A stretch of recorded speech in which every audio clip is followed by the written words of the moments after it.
You're listening to The Sizzle on Iron Skillet Radio and Iron Skillet Television. This is the stat man, JB, from the CCP, and I'm rocking with J and G Sizzle.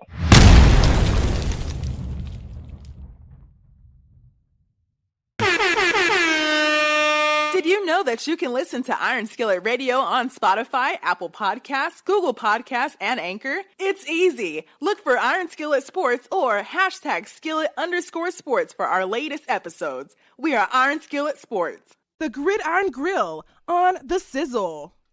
Y'all about to get ready to roll, man. We moving real fast.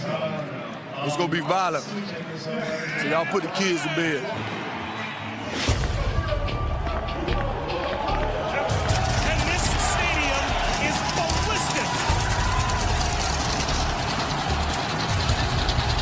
Lights, cameras, action, baby.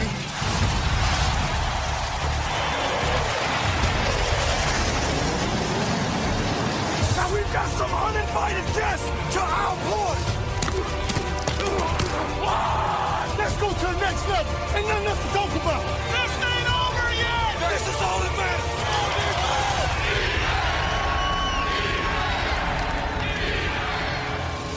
Let's go.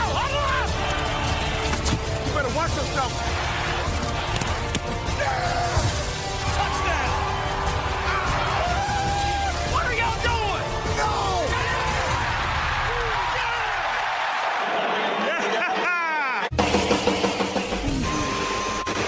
You're listening to The Sizzle on Iron Skillet Radio and Iron Skillet Television. You know who it is. You know what it is. It's The Sizzle in the building. And you know we had to talk about the Chicago Bears. One of the most memorable trades in recent history just happened. The Chicago Bears have traded their historical #1 pick. And not only is it historical, but now it gets spicy. Now it gets a little hot. Now the pan has a little grease in it. It's some fire because the Bears have traded down to the 9th pick. Ooh, they traded with Carolina.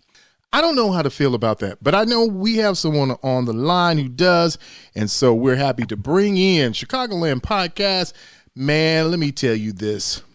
If you don't know who this man is, okay, first of all, there's something wrong with you, and you need to get on it. Make sure that you're getting on the Chicago Bears podcast. Make sure that you're getting on with the clubhouse. Make sure that you're right there knowing what's going on. And the person that can tell you about that is our guest today. You know who he is. If you don't know who JB is, you'll know by now. He's John Bowles. He's going to be the man breaking it down for us. Jay, how you doing? What's going on with you? What's happening, man? Good to be on the show. How are you? Oh, man, I can't complain. Well, maybe I could complain. I don't know. I don't know how I'm going to feel about this until after I talk to you. I don't know how this trade is working, so let's go through the tenets of it. What do you think about the trade that the Chicago Bears have made? Well, first and foremost, I got to give credit to Ryan Poles for maximizing that #1 pick because right now, as we stand today, we had so many holes, and essentially one of our biggest holes was we didn't have a #1 wide receiver. Now we got one, a pretty good one too, from what the statistics show us over the last few years with subpar quarterback play. So imagine what DJ Moore could do for us with Justin. If you put up some numbers with Sam Darnold, Baker Mayfield, P.J. Johnson, and all the other guys down there, imagine what he can do for us with Justin Fields. I'm excited. Okay, so here's the thing. For those who say that this is the greatest haul of all time, the Bears did the greatest fleecing of all time. What about those who say that's a big drop from 1 to 9, and then you just get some picks in, but you get DJ Moore, not an elite wide receiver, not one of the best in the league. How do you answer those claims that this is justified with a DJ Moore and 2 first-round picks, 2 second-round picks? Well, I look at it like this. For those that don't know, when DJ Moore came out, he was drafted in the first round. So he essentially was a first-round pick. Is he elite? Elite by standards of what? Jamar Chase, Justin Jefferson, Tyreek Hill? No, he's not elite like that, but who is, right? Mm-hmm. But then you have that next tier to where we don't really know what DJ Moore could be if he had an actual really, really, solid quarterback and a solid game plan behind him. The man has had 3,000-yard seasons. He had an 18.1, I believe it was, yards per catch one year, which is just completely insane. And I think that was off of 60-something catches. So we're talking about a guy that can run the complete route tree, a guy that can stretch the field with a 4.4 speed, and a guy that makes plays. Now, the touchdown production, obviously, we want a little bit more from somebody that's had two consecutive seasons with 4 touchdowns. Last year was his best with 7. Again, they had 3 different quarterbacks. So just putting something solid around him, right, and having him as a number 1 receiver. I'm not worried about the actual elite level play just yet because we still have to iron out some kinks with Getty and his play calling. We still have to iron out some kinks with our offensive line. But just to have that threat, put him, Claypool, with Darnell Mooney. I mean, we're working with some things, so I have to give Poles some credit for that alone. Now, as far as coming down to the number 9 pick, here's the thing. You got to give up something to get something, right? And with us getting that first-round pick next year, of which Carolina's probably going to be terrible, that means we'll have 2 first-round picks next year. We could possibly package that for Marvin Harrison Jr. when he comes out, or whatever stud lineman that we might need that comes out. And we still have the 9th pick, which is still top 10. We can still get a Miles Murphy if he's fine, a Tyree Wilson if he's fine. We can either get a Skoronski or a Paris Johnson on the O-line if we need to at the 9th pick. Still a lot of value. I don't want people to get just so hung up. One of our Bears Hall of Fame alums was drafted in the 8th round. That would be Richard Dent. So let's not act like all the value is not in the round. It's about scouting and seeing who we can get to change the game. That's what we need to focus on. You're right, JB. I mean, you have to be able to scout. You've got to be able to draft well. You've got to be able to bring in people. And again, this is a reminder, we're talking to JB, giving us all the information from the Chicago Clubhouse Sports Network, not only the sports network, but the podcast.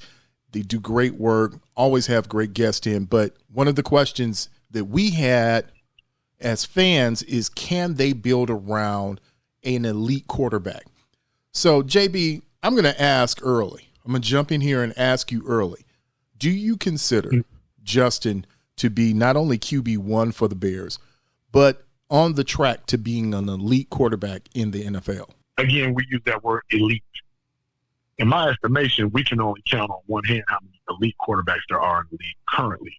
We're talking about Patrick Mahomes. We're talking about maybe Josh Allen. We're definitely talking about Joe Burrow. So that elite level quarterback, we're only talking about 3, possibly 4 guys, depending on what Aaron Rodgers does. If he comes out his darkness wanting to, set the world on fire again, then you have to put him in there. So you don't have to necessarily have the elite of the elite to win. Last year, was Matthew Stafford elite, or was Matthew Stafford just very, very good? Years before that, you had great defense. When Peyton Manning won in Denver, Peyton Manning had that one really, really good year in Denver, but he had a solid defensive running game behind him. We look at other players throughout history that have won. Do you need an elite level quarterback to compete? Obviously, it puts you over the top, but there's other components you need. You have to have wide receiver help. You have to have a solid line. Defense is paramount, especially here in Chicago, because when that wind gets swirling, you can't just be throwing the ball all over the yard like you are in California or what have you, or in a dome. Right. So I feel that Justin can be, like right now, if you say Justin is on that Josh Allen trajectory, go back to what Josh Allen looked his rookie and second year. Eerily similar to what's going on with Justin. Brian Dable got his hands on him, really changed the focus of what he could do. And now we're talking about every year Josh Allen being, top 5 for elite quarterback, possibly MVP candidate every year. I think Justin has those tools. Justin completed 70% in college. Justin had 40-something touchdowns thrown in college. Justin was not a running quarterback. Justin was a pocket passer. And he still got that in him. You can look at the deep throw accuracy. You can look at the off-time throws that he makes with his leg. Now, if we get a little bit of help from our offensive line, then I think you'll see Justin take that next step. But when he's running for his life, 1, and 2, when the offensive coordinator is treating him like he's the running back, now we're talking about a different story. That's a whole different ballgame right there. Yeah, it is. Let me give you some comparables. I'm going to give you I'm going to give you two quarterbacks, and we're going to do a blind study, not giving you the names of either of the two right now, but this is in year 2, their second season.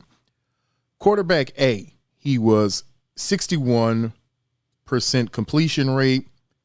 He had 16 TDs, 9 interceptions, so a 16-9 ratio, an 87.2 passer rating, and 784 rushing yards. Is that a good quarterback for you? I would have to see what else is going around him. Just by definition of what we're talking about elite, no. Okay. He's not. That's not a great quarterback. Okay. So let me give you quarterback number 2. Quarterback number 2, 60% completion rating, 17-11 TD to interception ratio, and 85 passer rating, and 1,143 rushing yards. What does that sound like to you? That sounds like Justin versus either Mitch Trubisky or possibly one of those down Cam Newton years. Actually, it's Justin is QB2, but QB1 was Jalen Hurts. Jalen Hurts, okay. Yeah, very comparable. Very comparable. Mm-hmm. Look, I'm glad you brought that up. Look at what he did this year when they opened up the offense, got him 2 stud receivers, because, I mean, A.J. Brown and Devontae Smith, man, that's a hell of a combination, right? And then you had a pretty above-average tight end with Dallas Goedert. And then look at the line. Philly has, a top 3 offensive line and the number 1 defensive line in the whole NFL. Mm-hmm. Of course, Jalen should take that next step. So if those are the trajectories that we're looking at, I'm confident Justin can take us to the next level. But I'm more concerned about what else is around Justin. Right. Those are the things, the components now. So with this trade, given that you have DJ Moore now, that you have Claypool, you've got what seems to be the makings. Mooney's there. You still got Velus Jones. You still got some questions. I like Khalil Herbert, but there's still that question about what they're going to do with David Montgomery. Does this look like what you're moving towards? Is this what a top-end offense with skilled players, is this what it looks like? And I forgot Cole Kmet also, to throw him in, and the re-signing of Blossom Game. So, all right, now you see all these pieces. Is this what projects, or is this what moves that needle to move Justin into that upper stratosphere? It's the start. They've just scratched the surface on it, in my opinion. We don't know what Chase Claypool will be. We do know Darnell Mooney and Justin had a very good connection, and we do know that Darnell Mooney has been very adequate in this Chicago Bears offense. Even with Matt Nagy, we knew that Darnell Mooney could possibly have some star potential in the slot. The reason why I say I'm concerned about Claypool right now is because based upon whether you feel the Bears were tanking or not, or whether you feel that yes, you didn't have confidence in him and his knowledge of the offense, we're talking about a 6'4", 4'3", go get it 50-50 ball guy. I don't care if he can't run the whole route tree. He needs to be on the field, because if you just throw it up 9 times out of 10, as we saw in that Miami game, if he doesn't come down with it, chances to draw pass interference, those are nuances that you need to continue to have in the game. But if he's on the field and all he's doing is blocking, and all he gets is 19 targets, or the vaunted Bears wide receiver screen, which everybody who ever played football knows what's coming. If we don't open him up and use him like Philadelphia uses A.J. Brown, then we'll be looking at Claypool like, is he the answer or is he the problem? Very good. You know, we talked about this on one of the podcasts, and I said to you that the person I'm looking for the Bears to pick up, either on the cheap or on the sly, would be Allen Lazard.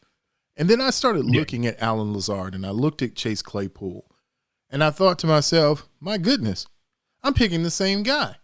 I'm picking literally, maybe the production was different in college, but when you look at where they are in the league, they're similar guys, similar size, similar build. Maybe Claypool has more natural twitch ability, but I'm looking at that, and I'm looking at what the Bears need. to be elite. So the question is, JB, do the Bears need another receiver to enter into that room to make this thing kind of work? So, great question. But for Chase Claypool, let me ask you this. Is Ben Roethlisberger considered elite? Or was he Hall of Very Good? Because I like to say there's a difference between Hall of Fame and Hall of Very Good. All right. So is Ben elite Hall of Fame, or is he just Hall of Very Good, right? Now, if you ask me that question and put it in that perspective, I would say Hall of Very Good, since you gave me another one, because it's like down the street. Or maybe it's just around the corner. It may not be right in the Hall of Fame, but it's there. Right. Somewhere near there. He's knocking on the door, right? Right. He's at the back door trying to get in. But if the Hall of Very, because that's where I would put one of the Manning brothers. That's where I put a couple of other guys. They're not great, but they were really good. They were really good. Absolutely. So with that said, and that concept on your mind, right? What did Chase Claypool do with Ben Roethlisberger his rookie year? I'll tell you what he did. He had 11 total touchdowns, 9 receiving, 2 on that vaunted jet sweep that we also like to run with Velus Jones right now. Again, you know it's coming. I'm going to keep saying that because that offense is super predictable, whether you call it tanking or not. But we'll touch on that later. But you can't tell me that a guy comes in from Notre Dame as a rookie, gives you 9 receiving touchdowns, 2 on the rushing side, 11 total, as a rookie, with a Hall of Fame caliber quarterback. You can't tell me that kid can't play. You can't tell me that kid can't be at least 1A, 1B, top tier level 2 for us.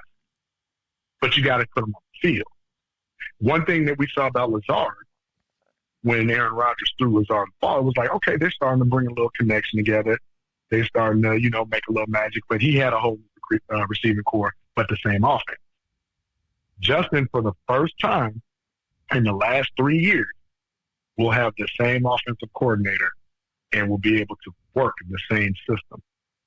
I think that benefits the Bears. Does it not? I think it's a big benefit for any quarterback. I was listening to some talk earlier about what's going on in Dallas, and now the offensive coordinator's cut loose, and the head coach is saying, finally, we get to run my offense through my eyes and my lens. And I think that ability to have a quarterback have familiarity not only with the head coach, but know his philosophy, especially if you got an offensive head coach, that helps you along in this progression. So with that said, where do we stand on what's going on with Luke Getsy? Is he the man that's going to be there under that helm to lead Justin, or are we still an offensive coordinator away? I'm going to be that guy. Many of them may not like my take on this, but that's fine. I don't think Getsy is the guy, and I am on record for saying we never should have picked up Getsy. You have a rookie head coach, first-time GM, first time the Bears have ever had an assistant GM. You got a lot of scouts that are, doing their first or second year with the Bears. You have a defensive coordinator who last time he was a defensive coordinator had the 30th ranked defense.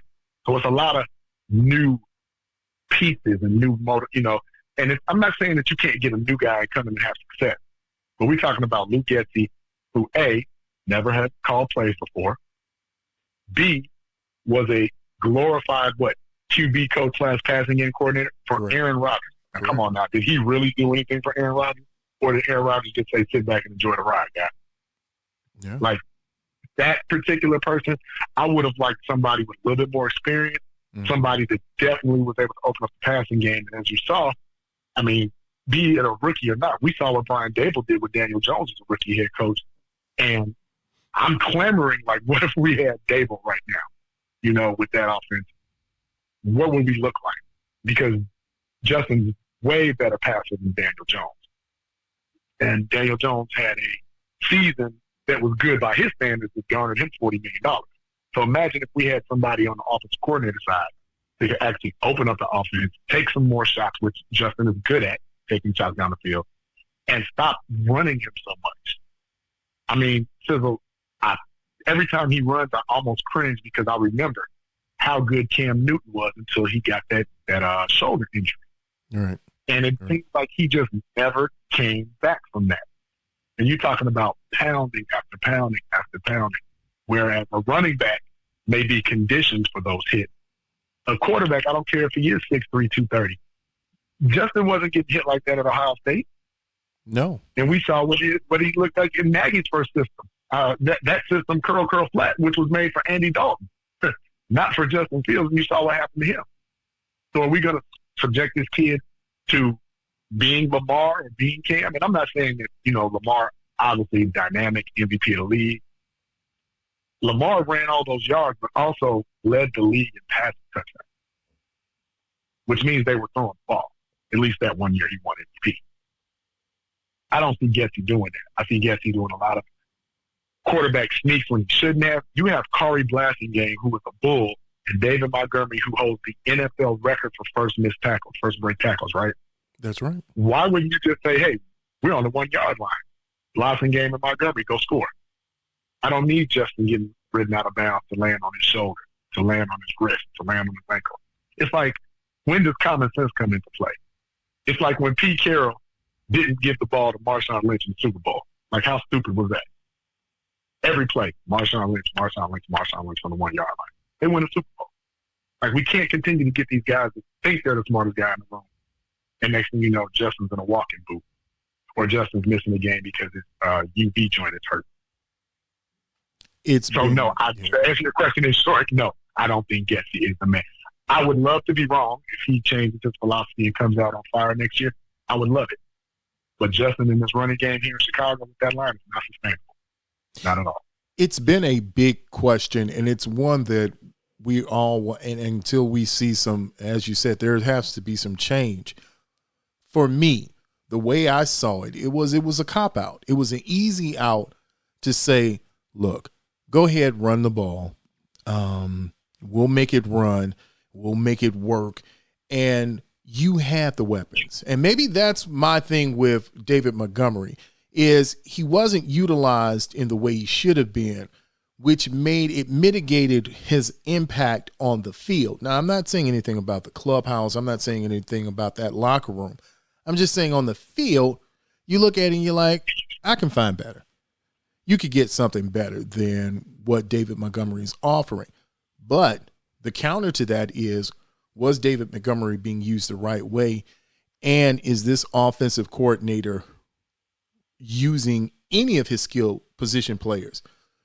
Claypool, Fields, Montgomery, Kmet, are they being used the right way in this system?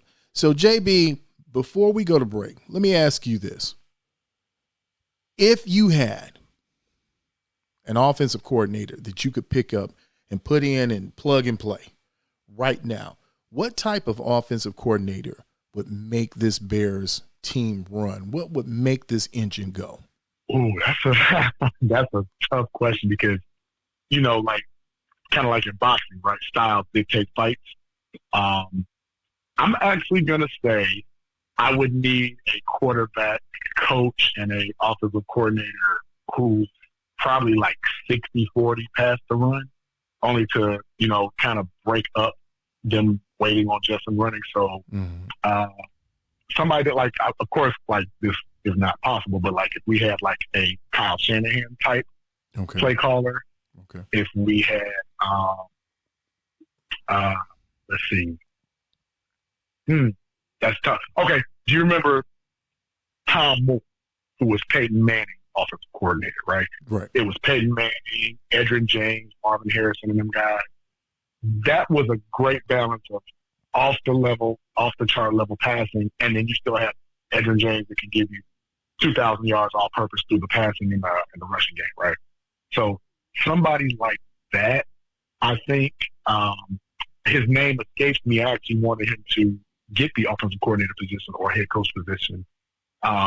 He was former Colts quarterback, offensive coordinator, Jim Calhoun. Jim Caldwell. I'm sorry, Jim Caldwell. Yes. Okay, I got because it. Right, he's kind of like that quarterback whisperer, right? Right. And if you look at Caldwell's team, he got Joe Flacco to win a Super Bowl as a quarterback's coach. He won one with Peyton Manning, of course, got to another one with Peyton Manning. Look what he did with the Lions. Like, he had Matthew Stafford and them. The last time the Lions made the playoffs was under Jim Caldwell. So somebody like that who's got, not just innovative mind state, because, like, Andy Reid's not walking through that door, right? So we know we're not about to throw the ball all over the yard like that. But if we had somebody who's not afraid to take chances, more over routes, more slants underneath. So, again, if Jesse could go to, like, the Andy Reid school of quarterbacking and calling plays, we may have a chance. But right now, I just don't see it in them. I just don't. Well, what we're going to do right now is take a break.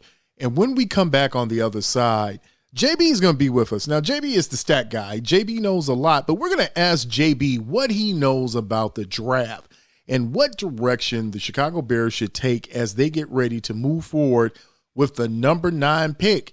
And do the Bears even keep the number 9 pick? Did they trade down again?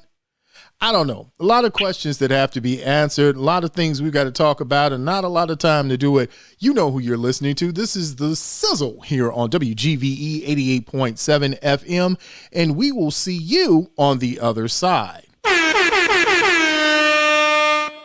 You're listening to The Sizzle, the talk of the 219, the hottest sports talk in the region, on Iron Skillet Radio and Iron Skillet Television. Can't wait to watch good times.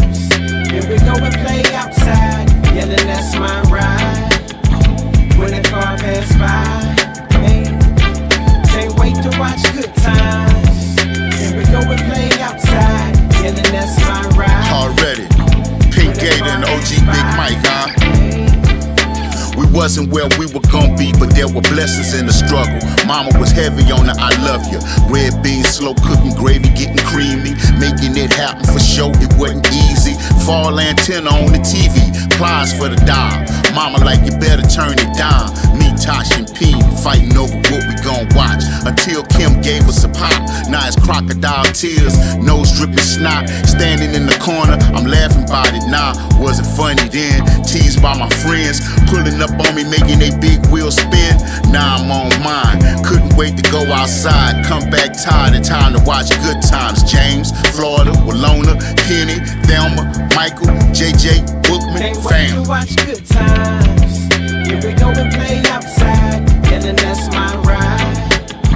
When the car pass by, hey. Can't wait to watch good times. Here we go and play outside, yelling that's my ride. When the car pass by, hey. All my people, close your eyes for a minute. No dream ever been so real, you can feel it. But when you go and break it down, you can't tell it. But when it's coming full circle, you can smell it. Look, see how I was like that as a kid, then something happened. I often try to backtrack so I can see what happened. I used to reach for the stars with no regards. Self-doubt didn't exist, I had no flaws. I used to go for everything that I ever thought. I used to cherish everything that my granny bought.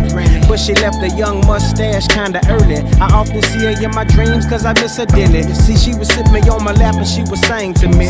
Guess that's why this here music ain't a thing to me. And when I'm talking to myself, I'm talking to her. And when I'm watching good times, I watch it with her. Sure. Can't wait to watch good times. Here we go and play outside, yelling that's my ride. When the car pass by, hey. Can't wait to watch good times. Here we go and play outside, yelling that's my ride. When the car pass by, yeah. If you ever had dreams, say yay, say yay. And if you never had dreams, say nay, say nay. Cause at some point in this life, I think we all did.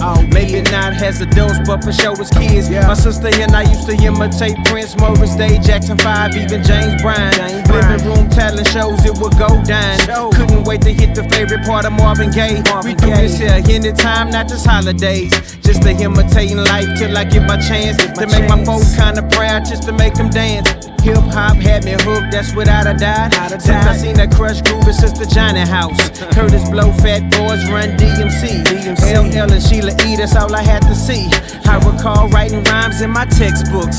Damn, good times, man. Can't wait to watch good times. Here we go and play outside, yelling that's my ride. When the car pass by, hey. Can't wait to watch good times. Here we go and play outside, yelling that's my ride. When the car pass by. Here we go and play outside, yelling that's my ride. When a car pass by, hey, can't wait to watch good times. Here we go and play outside, yelling that's my ride. When a car pass by, hey.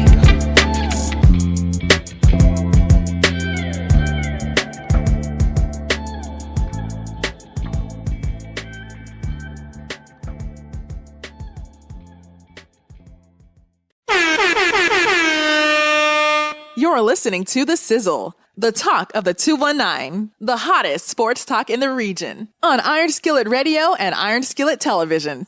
You know who it is. You know what it is. It's The Sizzle back in the building.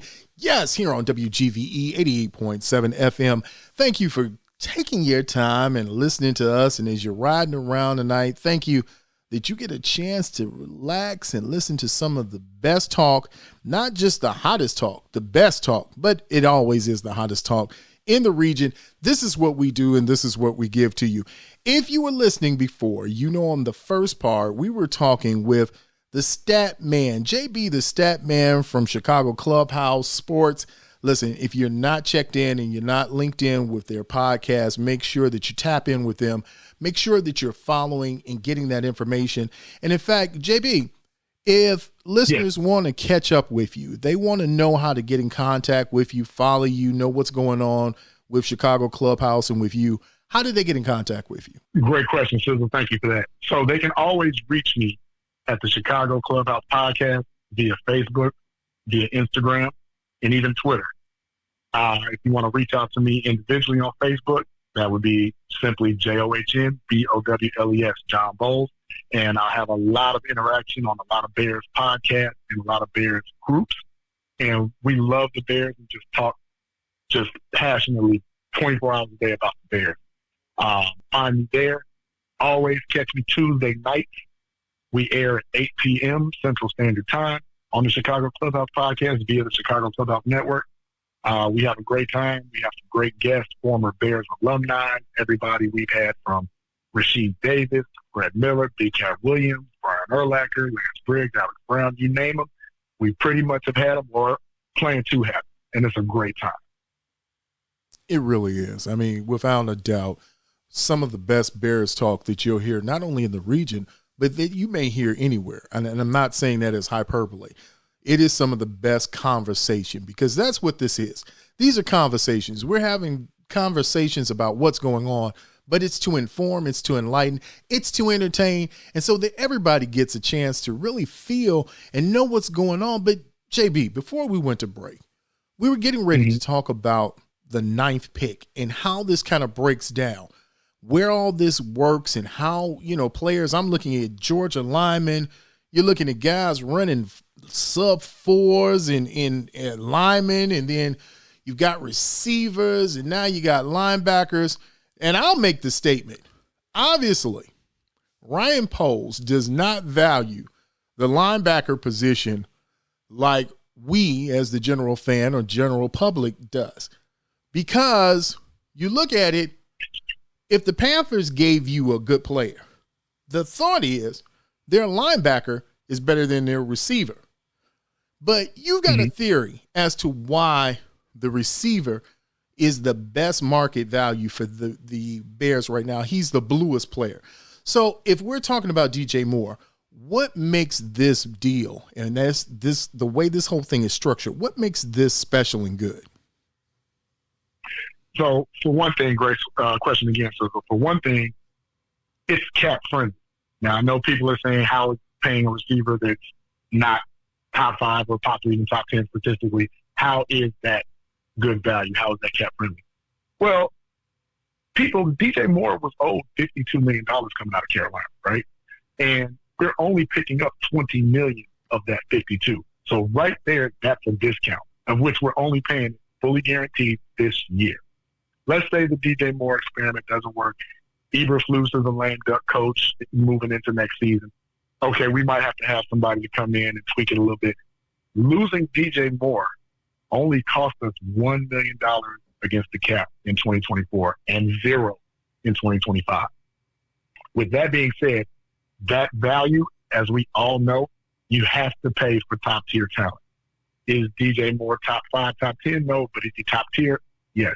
I still have to give him, anytime you get 1,000 yards with that cluster of quarterbacks that we mentioned, you got to give the kid some credit, right?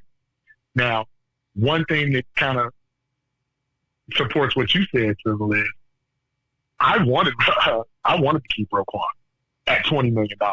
People laugh and it's like, oh, he's not worth $20 million, blah, blah, blah, blah, blah. What does he do?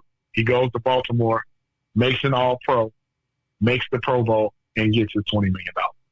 So I guess it's all about what do the ownership / management see in value in players now? Or is it just like, hey, when you have generational talent, game-changing talent, keep them in-house? That's what I think. When we talk about game changers, we talk about general players and where they fit.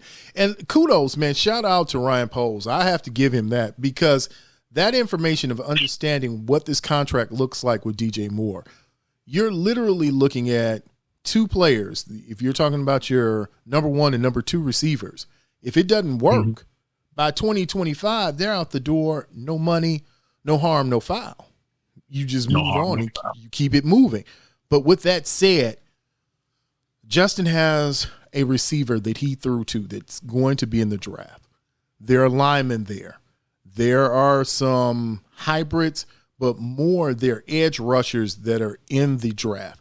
Now at number 9, if you're making that decision, if you're the assistant to Ryan right now, JB, what do you advise him? How do you advise him to keep this moving, to build around Justin and what they're putting together? So that's where it gets tricky, because without us knowing what his focus is free agency-wise, because obviously letting the cat out the bag, we wanted him to go and get Deron Payne from the Commanders. Right. We talked about that. We talked about that. 10, 11 tackles, run stuffer, just total, complete havoc created down there at the 3 technique. With that not being available and us dropping to 9, which was what we spoke about, you can get great value. I have to still go D-line. And if I get down to 9, I'm not worried about Will Anderson. For those that think, I'm sorry, we can get into that later. I'm not worried about Will Anderson. But if I can get a guy like Miles Murphy, and I'm going to be honest with you, if Jalen Carter is still available with his recent indiscretions, off the field, whatever, I would still take a flyer on him. Now, by chance, if both of those are gone, I got to go ahead and get Paris Johnson because of the familiarity with Justin at Ohio State. Paris was his left tackle for 2 years. Paris Johnson was very good. Very good. I think he's the number 2 or 3 overall rated left tackle in the game. Now, what does that speak for what's the name? Braxton Jones? I think we would move Braxton Jones to the right, possibly see if we could platoon him at guard somehow, maybe grab one in free agency. I don't know. But if Paris Johnson or Miles Murphy are on the board at 9, I got to take one of those. Preferably, give me Miles Murphy. That's a good, now that we're here, let's talk about this whole thing with Jalen Carter. I'm not saying he's the second coming of Tommy Harris. That in some way it seems like blasphemy to even intimate it right now when we're talking about a young man who's never been on the field professionally. But I'm not focused so much on the incident taking place. What I am concerned about is this a telltale sign of his lack of maturity? And has he consistently made these? Because this isn't just I can understand you walked out the store with some crab legs. Somebody told you, hey man, go ahead and get you a pack of crab legs, and you walked out the store. Okay. But you were in an incident where lives were lost. There were cover-ups. It was right after an event that should have been the biggest moment of your life at this time. Is this an indicator of his poor decision-making?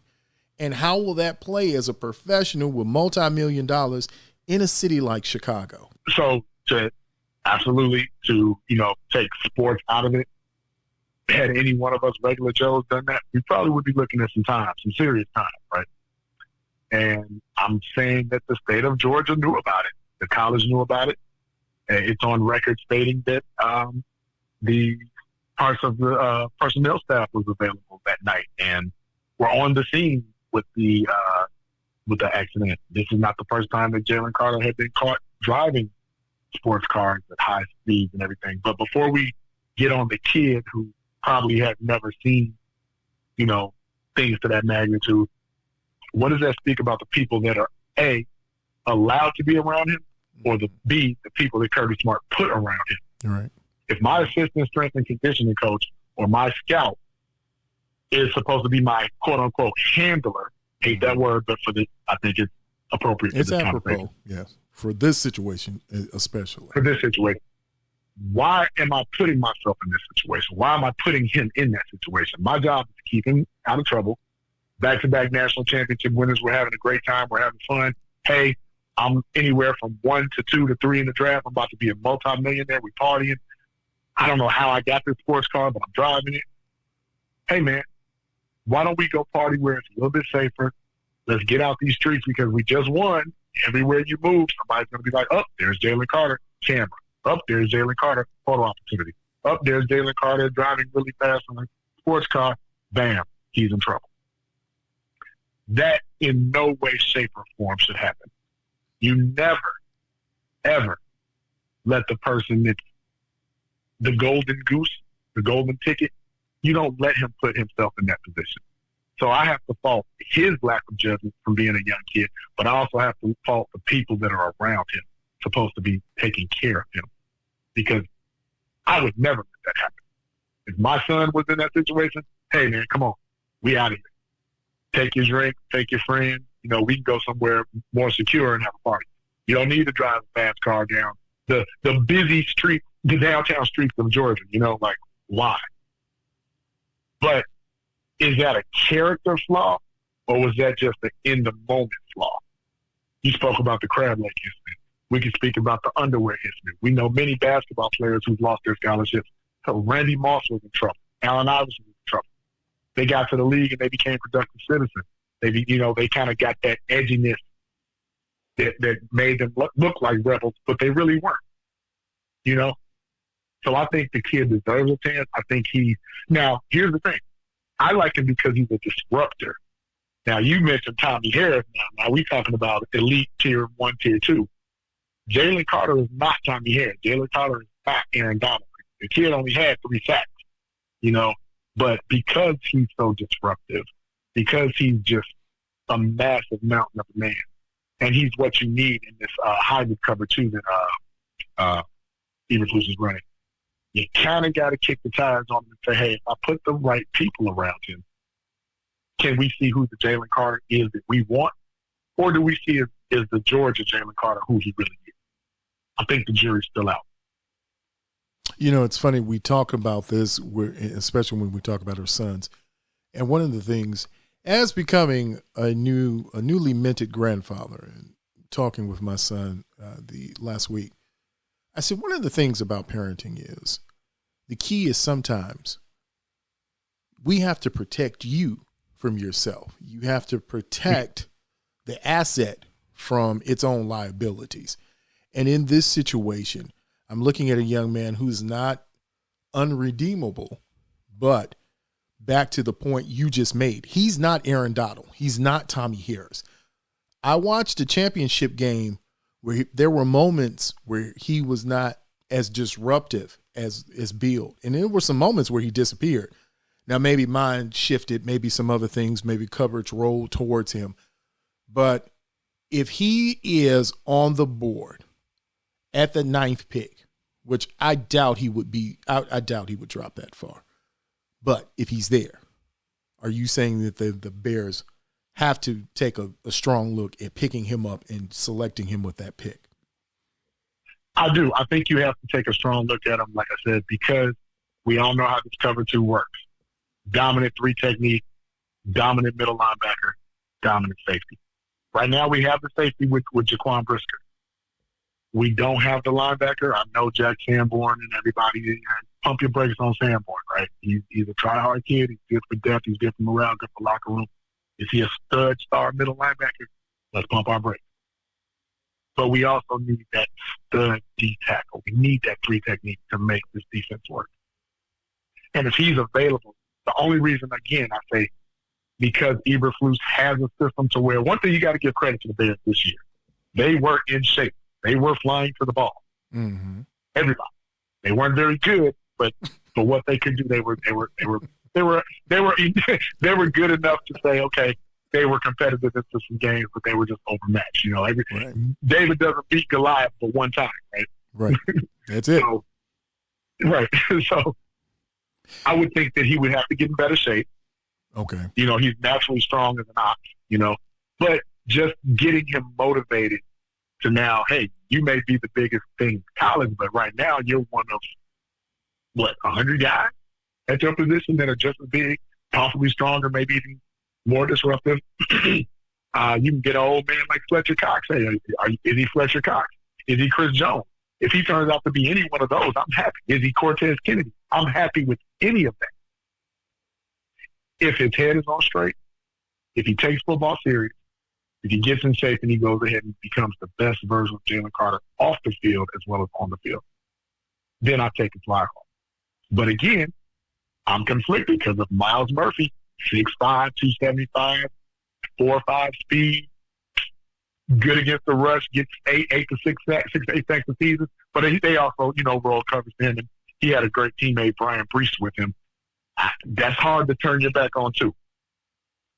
So between those two, I'm leaning towards Carter only because of the defense, but we need all three positions on the defensive line right now. We need 2 edge rushers and a 3 technique. So at this point, you can't really go wrong with either one of them. All right. So let's take this then and shift it a little bit. We've heard what Ryan Poles has said. He said he's giving you really a blueprint of what he believes are the power positions. He did it last year in a draft where you did get Brisker, where you saw that Ryan Poles has a clear vision that the line is important on the trenches, either side. But one thing he's really particular about with his skilled players is that cornerback position. So you're at number 9. There's a young man on the board whose father was a preeminent player, and you get a chance to pick a Joey Porter. Let's say both of the linemen we just discussed are gone. At number 9 is a Joey Porter. Is he a number 9 pick for the Chicago Bears? And I like Joey Porter Jr. too, man. Man, you got to do me like that, SIZZLE. Yeah, we gotta make it hot, man. It's always got to be spicy here, baby. It's got to be hot out the kitchen. You know what? And I'm not mad at you. Again, we talk about pairings, right? That's right. Joey Porter Jr. played at Penn State. Like, I would say this: Is he ninth pick caliber? Absolutely. If we were to grab Joey Porter Jr. to bolster that defensive backfield, I challenge you to say, what do we do with Kyler Murray? What does that say about Kyler Murray or Jalen Johnson, for that matter? Have we given up on them? Have we decided that maybe we make Joey Porter Jr. our nickel, which is also a very important position? And today, remember I said it's a hybrid cover too. So that nickel position is very important. Do we value that over the DN, the edge rusher? Because here we go again. If we don't get pressure, if we don't knock that quarterback timing off, it's hard to cover for 5, 6, 7 seconds back there. Right. So with what we currently have now, first of all, full transparency, I feel that Eberflus and Allen Williams did Connor Gordon a disservice by playing him in nickel when his whole career he was a shutdown outside lockdown corner. Why you get him now and you put him in the position he's never played before, that's beyond me. Again, the smartest guy in the room thing, and you see that was pretty dumb because when he went to the outside, he started looking like that college guy again, right? Mm-hmm. Joey Porter Jr., I'll tell you what, if he's available, I think we have the 51st pick. If he's available in the second round with that 51st pick, I'm going to grab him. Definitely. You think he's going to make it to the second round? It depends on what other teams need. And if you, I don't know how much you paid attention to free agency this year, but there are some pretty good cornerbacks and cornerbacks of note that have been let go. Guy from the Ravens, guy from the Steelers, I think his name is Webster. Jalen Ramsey. Like, damn, that's the top corner in the league supposedly right now. Right. So I think you can pick up some good value free agency with some of those teams as opposed to just spending that number 9 pick on Joey Porter Jr. But again, like I said, if he's available, he's definitely on my board. Well, okay. So that's our board. It's really hard to talk about the draft when you have free agency looming. And free agency will be next week. The doors open. The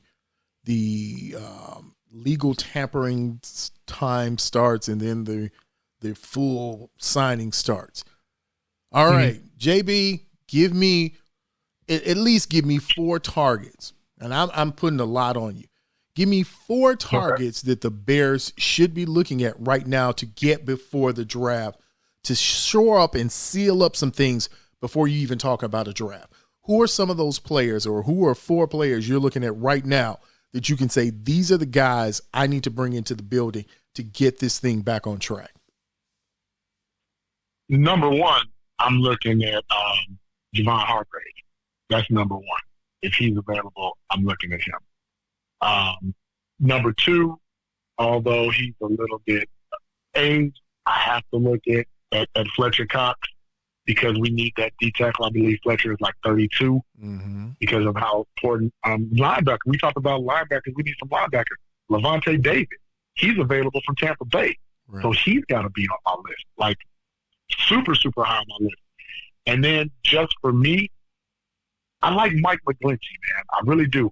If you watch the 49ers play, regardless of what running back is back there, what quarterback is back there, whether Deebo Samuels is running the ball, their offensive line play has been stellar for like the last 3-4 years, man. Like, I like Mike McGlinchey. He would be somebody that's top on my list. He can solidify that right tackle position, swing Borum over to left tackle with an aging Cody Whitehair. We don't know what we're doing with Alex Leatherwood yet. He's kind of like the unknown. You still have Tevin Jenkins, who I say was the Bears' best offensive lineman last year, by the way. And I think you can do something. Plus, you finally get some veteran presence in there. Like, this team is so young, and you know player sports and do anything that you do in life. You kind of need somebody that's been there to lean on, to kind of, say, hey, kid, this is what this means, or this is what this, when you look at this. Because right now, when you're a bunch of rookies going out there and guys that were, I'm 3-4 years in the league, but I've only played 5 games in my whole career. Like, those guys are not – you're not going to win with that type of talent. Not saying they're not talented, but you're not going to win with that type of talent. Okay. So why are the pundits so down on McGlinchey? Why is it that everybody like, man, I don't know. I wouldn't bring him into the building. And then the question is, well, why is San Francisco letting him go? What if he's great? Why is he available? That's all. That's the question that has to be answered now. If he's great, and I'm not saying he's great, I'm just saying if he's good, why is he available right now? So you could say he's good because I'm sorry. You could say he's not great because what I think he was the number 10 overall pick. I want to say like in 2019 or 18. Like, he's young, right? Mm-hmm. But he didn't. Did he turn out to be Orlando Pace, Quentin Nelson type? No, not yet. But then remember, at 21, he also had a quadriceps injury. Mm-hmm. And when you're a lineman, that's a pretty significant injury. Right. You need the quad to keep it moving. And I'm from the school of sometimes a new change of scenery can help you out. And when he played, I didn't see him getting pushed back. I didn't see him getting overly beat, and just manhandled up front. Remember, he had to go against Aaron Donald twice a year, and 1 year 3 times when San Francisco played them in the playoffs last year when the Rams won the Super Bowl. So he's used to playing against just straight maulers. And with him, he might be a little bit cat friendly. You know, somebody might say, I don't know, McGlinchey, you were this top 10 guy. You really looking like a 5th rounder. You know, hey, I'll give you a couple of guarantees here and there, some incentives with games played. Mm-hmm. And maybe that, you know, $10 million turns into 14, 15. But he's better than anybody we have on the line currently. Mm-hmm. And he's been there. He's been battle tested. He's been to NFC Championship games. He's been to a Super Bowl, played against the Super Bowl. Like, why wouldn't we want to take that guy? The guy that I don't want is Orlando Brown. That's who I would be concerned about. Okay. All right. Walk the listeners through. Why is not the greatest lineman of all time right now at this moment? Why is he not going to be a Bear in JB's world? So then I see your challenge and I raise you this challenge. Okay. If Orlando Brown was so great, like you just said with Mike McGlinchey, why is it that the greatest offensive-minded coach in the NFL history right now, currently, to date, is going to let him go when you have a guy like Patrick Mahomes back there who you absolutely have to be protected? Why? And I'll tell you why. If you look at Pro Football Focus, which I hate, their grades are like the worst grading system. It's like a bell curve in reverse. It is.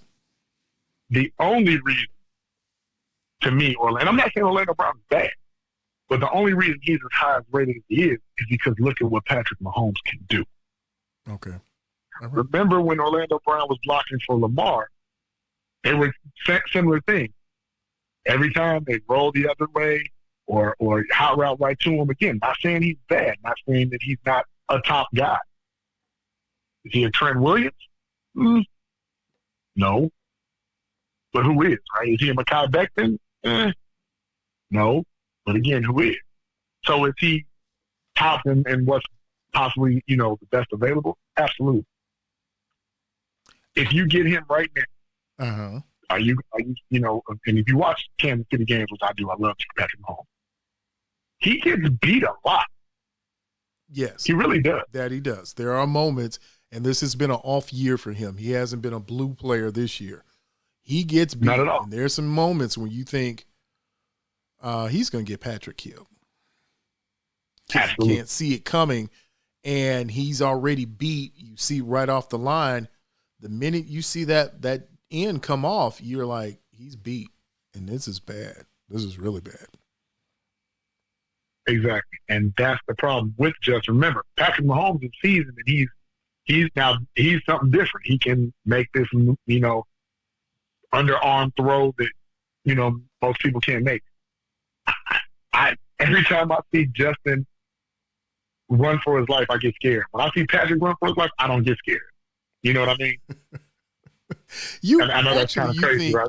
You think when Patrick scrambles, you're just like, God, just don't injure yourself. Don't do something, come down weird or wonky on it. But yes, with Justin, you're thinking, Jesus, Lord, please, Father, please protect him. Keep your angels over him, Lord, because Jesus, in your holy name, he's going to have protection going down there because they're going to kill that baby. And that's normally what you think when you see Justin running. You're just like, this could be it. This could be the last time we see Justin. Because in my mind, I'm stuck. I still have Robert Griffin RG3 syndrome. I see Washington, and I get, was it a Monday night game? It was some game he got clapped up in, and I see him on that ground.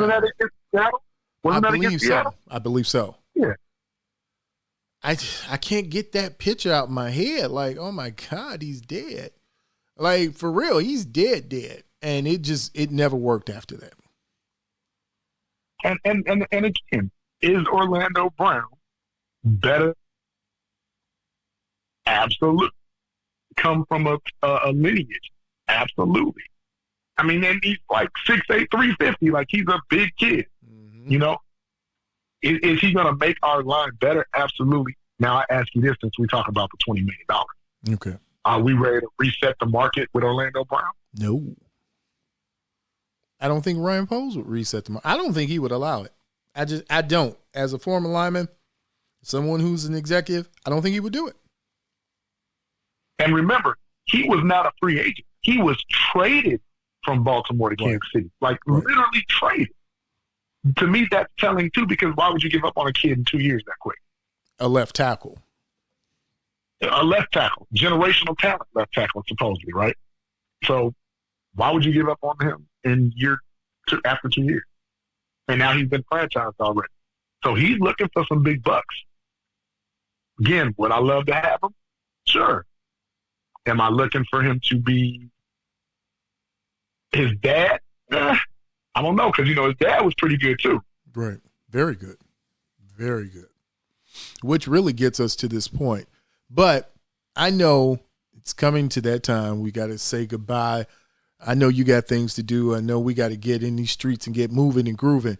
But what's the one thing that you want the listeners to, as this week, this free agency week is approaching, what is it that you want people to pay attention to when it comes to the Bears as moves are being made this coming week? I would say pay attention to what Ryan Poles does with the offensive line first and foremost. Not so much the defensive line, because to me, that's something where you have to get young and productive and then get a veteran that you don't have to necessarily sign on day one. But watch what he does for the line, because unfortunately, when you look at the line that Ryan Poles has either drafted with his first draft or have brought in through free agency, none of them really have panned out. And I'm only giving Braxton Jones the benefit of the doubt because he's a rookie. Not about the fifth round stuff, because like I said, we've seen people go in the 5th, 6th, 7th, 8th round, be very, very talented, and go on to be Hall of Fame. So I'm not so much on that. But if you're willing to pick a left tackle in the draft or in free agency, that's telling you that maybe they're not as sure about Braxton Jones as we think they are. Mm-hmm. Watch for that. That's my one sticking point. I will watch how he moves with that. I like it. In fact, you know what? If you got time, and because we always have the time for you, JB, we want to have you back on the show. Let's try next week and see, after that first wave, see what's going on, and we can give some pointers on what they should be doing, but we can also see what they have done and how it's impacting what they're going to do in the draft and how that's going to culminate to next season. So all that comes together. So listen, before we go, JB, make sure that you give the listeners how they can get in contact with you and follow you again. Absolutely. So you can follow me on the Chicago Clubhouse Podcast Tuesday night, 8:00. We air on YouTube. We air on Facebook. Like and subscribe. Join our podcast community. You can also see me directly on Facebook at John Bowles, JOHNBOWLES. All we do is talk sports, and more sports. So if you're a sports head like I am, you might want to be where I'm at. And yes, sir, I would love to come back on next week. Absolutely. Yeah, man. Well, we would love to have you on, and you will be on, and we're going to pencil it in. In fact, we're going to pin it in to make sure that you are back in the building. Ladies and gentlemen, there's John Bowles of the Chicago Clubhouse Network. The industry, it's becoming the thing. If you're not tuned into their podcast, make sure you tap in with them. You know who it is. You know what it is. It's the Sizzle here on WGVE 88.7 FM. And when we return from break, you know what I got to give you? I got to give you the G Sizzle mix. That's right. I made a mix especially for you. And in fact, because it's Women's History Month and we just had Women's International Day, listen, this is young ladies, talented young artists. I'm telling you, this mix is banana. It's off the chain. You got to listen to it. And if you don't, then there's something wrong with you and your friends and your family. But we're going to get you right here on WGVE 88.7 FM.